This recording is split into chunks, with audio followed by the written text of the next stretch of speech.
ಇತಿಹಾಸದ ಕಹಿ ಸತ್ಯವನ್ನ ತೆರೆದಿಡಲಿದೆಯಾ ದಿ ಬೆಂಗಾಲ್ ಫೈಲ್ಸ್? ಸತ್ಯದ ಅನಾವರಣಕ್ಕೆ ಆರಂಭದಲ್ಲೇ ತೀವ್ರ ವಿರೋಧ.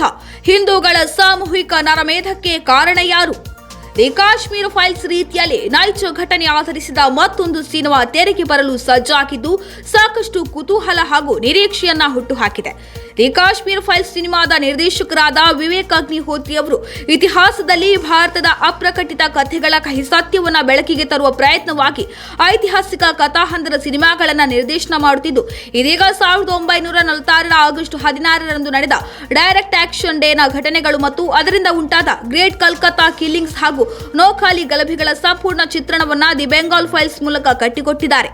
ಹೌದು, ಆಗಸ್ಟ್ 16, 2025ರಂದು ಕೋಲ್ಕತ್ತಾದಲ್ಲಿ ದಿ ಬೆಂಗಾಲ್ ಫೈಲ್ಸ್ ಚಿತ್ರದ ಟ್ರೇಲರ್ ರಿಲೀಸ್ ಆಗಿದ್ದು, ಟ್ರೇಲರ್ನಲ್ಲಿ ಗಾಂಧೀಜಿಯವರ ಅಹಿಂಸೆಯ ಸಂದೇಶ, ಅಕ್ರಮ ವಲಸೆ ಮತ್ತು ಧಾರ್ಮಿಕ ರಾಜಕೀಯದಿಂದ ಉಂಟಾದ ಹಿಂಸಾಚಾರದ ಸತ್ಯವನ್ನ ಎತ್ತಿ ತೋರಿಸಲಾಗಿದೆ. ಜೊತೆಗೆ 1946ರ ಗ್ರೇಟ್ ಕಲ್ಕತ್ತಾ ಹತ್ಯಾಕಾಂಡ ಮತ್ತು ನೋವಾಖಾಲಿ ಗಲಭೆಗಳ ಸುತ್ತ ಕೇಂದ್ರೀಕೃತವಾದ ಕಥಾಹಂದರವನ್ನು ಒಳಗೊಂಡಿರುವುದಕ್ಕೆ ಸುಳಿವನ್ನ ನೀಡಿದೆ.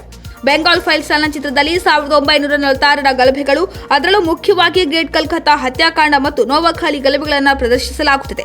ಈ ಘಟನೆಗಳಲ್ಲಿ ನಡೆದ ಹಿಂಸಾಚಾರ ಮತ್ತು ಹತ್ಯಾಕಾಂಡವನ್ನು ಚಿತ್ರದಲ್ಲಿ ತೋರಿಸಲಾಗಿದೆ ಮತ್ತು ಐತಿಹಾಸಿಕ ಸಂಗತಿಗಳನ್ನು ಉದ್ದೇಶಪೂರ್ವಕವಾಗಿ ಮರೆಮಾಚಲಾಗಿದೆ ಎಂದು ಚಿತ್ರತಂಡವು ಹೇಳಿಕೊಂಡಿದೆ. ಅವಿಭಜಿತ ಬಂಗಾಳದಲ್ಲಿ ಸಾಮುದಾಯಿಕ ಹಿಂಸಾಚಾರಕ್ಕೆ ಕಾರಣವಾಗಿದ್ದವು.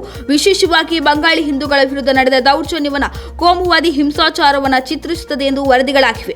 ಭಾರತದ ಇತಿಹಾಸದಲ್ಲಿ ಅಡಗಿರುವ ಕೆಲವು ಕಹಿ ಘಟನೆಗಳನ್ನು ವಿವೇಕ್ ಅಗ್ನಿಹೋತ್ರಿ ಅವರು ಸಿನಿಮಾ ಮೂಲಕ ತೋರಿಸುತ್ತಿದ್ದಾರೆ. ಕಾಶ್ಮೀರ ನಿಮ್ಮನ್ನು ನೋಯಿಸಿದ್ದರೆ ಬಂಗಾಳ ಕೂಡ ನಿಮ್ಮನ್ನು ನೋಯಿಸಲಿದೆ ಎಂಬ ಅಡಿಬರಹದೊಂದಿಗೆ ವಿವೇಕ್ ಅಗ್ನಿಹೋತ್ರಿ ಅವರು ಸೋಷಿಯಲ್ ಮೀಡಿಯಾದಲ್ಲಿ ದಿ ಬೆಂಗಾಲ್ ಫೈಲ್ಸ್ ಸಿನಿಮಾದ ಟೀಸರ್ ಹಂಚಿಕೊಂಡಿದ್ದರು. ಸೆಪ್ಟೆಂಬರ್ 5ರಂದು ಸಿನಿಮಾ ಬಿಡುಗಡೆಯಾಗಲಿದೆ.